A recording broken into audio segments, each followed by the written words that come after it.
పవర్లో ఉన్నాం. ప్రతి కార్యక్రమం దద్దరిల్లిపోవాల్సిందే. అందుకు తగ్గట్లుగా అధిష్టానం నుంచి అతిథి వస్తే క్యాడర్ కు పూనకాలే అని ప్లాన్ చేస్తోందట కాంగ్రెస్ సర్కార్. ఆహ్వానించాం కానీ అగ్రనేతలు వస్తారో రారో అని డౌట్ పడుతున్నారట నేతలు. రాజీవ్ గాంధీ విగ్రహావిష్కరణకు ఎవరూ రాలేదు. ఇప్పుడు తెలంగాణ తల్లి విగ్రహావిష్కరణకు అయినా గాంధీ ఫ్యామిలీ నుంచి ఎవరైనా వస్తారా రారా అని ఎదురు చూస్తున్నారట లీడర్లు.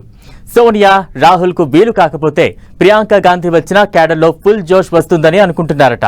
ఇందుకే తెలంగాణ తల్లి విగ్రహావిష్కరణకు వచ్చే గెస్ట్ ఎవరు? డిసెంబర్ 9న తెలంగాణ తల్లి విగ్రహావిష్కరణ. సోనియా, రాహుల్, ప్రియాంక గాంధీకి ఆహ్వానం.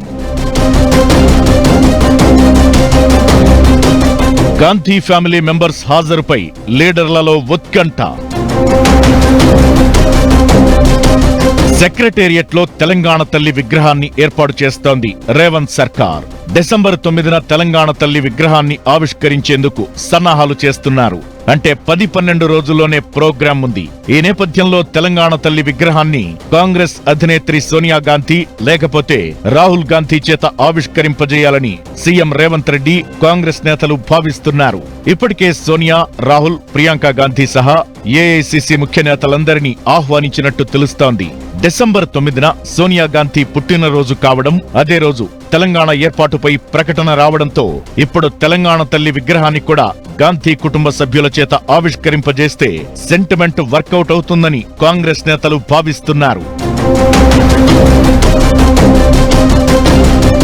అయితే తెలంగాణ తల్లి విగ్రహావిష్కరణకు గాంధీ కుటుంబం నుంచి ఎవరైనా వస్తారా రారా అన్న డౌట్ లో ఉన్నారు టీ కాంగ్రెస్ నేతలు. ఎందుకంటే దివంగత ప్రధాని రాజీవ్ గాంధీ విగ్రహావిష్కరణకు సోనియా గాంధీ, రాహుల్ గాంధీలను ఆహ్వానించినా వాళ్లెవరూ హాజరవ్వలేదు. దీంతో సెక్రటేరియట్ ఎదురుగా రాజీవ్ గాంధీ విగ్రహాన్ని సీఎం రేవంత్ రెడ్డి ఆవిష్కరించారు. గాంధీ కుటుంబానికి చెందిన రాజీవ్ గాంధీ విగ్రహావిష్కరణకు ఆ కుటుంబం నుంచి ఎవరూ రాకపోవడం వెనుక మర్మం ఏముందన్న దానిపై కాంగ్రెస్ నేతలు, పార్టీ క్యాడర్లోనూ జోరుగా చర్చ జరిగింది. ఇప్పుడు తెలంగాణ తల్లి విగ్రహావిష్కరణకు సోనియా గాంధీ వస్తారా రారా అని కాంగ్రెస్ నేతలు ఎదురు చూస్తున్నారట.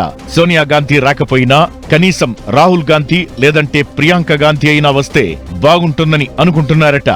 వయనాడ్ నుంచి భారీ మెజారిటీతో గెలిచిన ప్రియాంక వచ్చినా క్యాడర్లో జోష్ వస్తుందని భావిస్తున్నారట. ఒకవేళ ఈసారి తెలంగాణ తల్లి విగ్రహావిష్కరణకు కూడా గాంధీ కుటుంబ సభ్యులెవరూ రాకపోతే పార్టీ క్యాడర్ తో పాటు ప్రజల్లోకి ఎలాంటి సంకేతాలు వెళతాయోనని ఆందోళన చెందుతున్నారట కాంగ్రెస్ నేతలు. అందుకే తెలంగాణ తల్లి విగ్రహావిష్కరణకు గాంధీ ఫ్యామిలీ నుంచి ఎవరో ఒకరు హాజరయ్యేలా ఒత్తిడి తీసుకొస్తున్నారని తెలుస్తోంది. మరి తెలంగాణ తల్లి విగ్రహావిష్కరణకు అధిష్టానం పెద్దలు వస్తారో రారో, వస్తే ఏ అగ్రనేత రాబోతున్నారో తెలవాలంటే డిసెంబర్ 9 వరకు వెయిట్ చేయాల్సిందే.